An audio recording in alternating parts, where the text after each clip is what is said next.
ক্রিকেটের ধ্রুপদী ফরম্যাটে তো বটেই, বাংলাদেশের ইতিহাসে সবচেয়ে বড় জয়ে উচ্ছ্বসিত সাবেক বর্তমান সবাই। অস্ট্রেলিয়ার মাটিতে নাকুচু অজিদের ব্যাটে বলে ফিল্ডিংয়ে টানা 4 দিন নাকানি চুবানি খাইয়ে ইতিহাস গড়েছে নাজমুল হোসেন শান্তর দল। তাদের এই অর্জনে চওড়া হাসি ফুটেছে সাবেক টাইগারদের মুখে।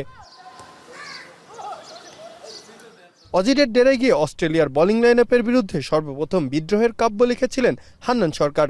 সাবেক এই ওপেনার যদিও পারেননি অস্ট্রেলিয়াকে টেস্টে হারাতে, তবে সময়ের সাথে বদলে যাওয়া এই বাংলাদেশের সাফল্যে অভিভূত তিনি। অস্ট্রেলিয়ার মাটিতে যে অস্ট্রেলিয়াকে হারানো, আমার মনে হয় যে এটা ভাষায় প্রকাশ করার মতো না, এটা স্বপ্নের মতোই। আমরা চিন্তা করেছি ভালো ক্রিকেট খেলবো, হয়তো ড্র করলেই সেটা অ্যাচিভমেন্ট হবে। সেখানে এই ম্যাচ জয়টা মনে হয় অনেক বড় একটা পাওয়া। ক্রিকেটের রাজকীয় ফরম্যাটের অন্যতম কুলিন দল অস্ট্রেলিয়ার বিপক্ষে খেলেছিলেন রাজিন সালেও। তাদের সময়ে সব বিভাগেই ছুরি ঘোরাতে দেখেছেন অজিদের। তবে সাবেক এই স্পিনারের দাবি, সময়টা এখন বাংলাদেশের।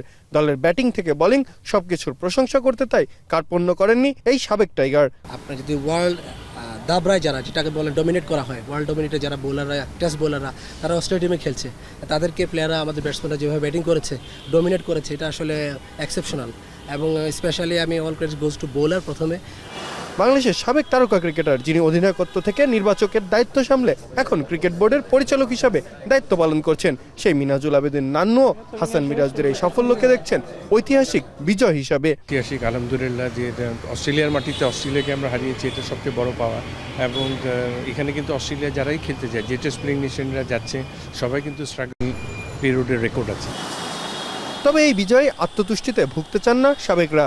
ধারাবাহিকতা ধরে রেখে সামনে আরও বড় অর্জনের গৌরবের ভাগিদার হতে চান তারা। মাহফুজা আহমেদ, এখন, ঢাকা।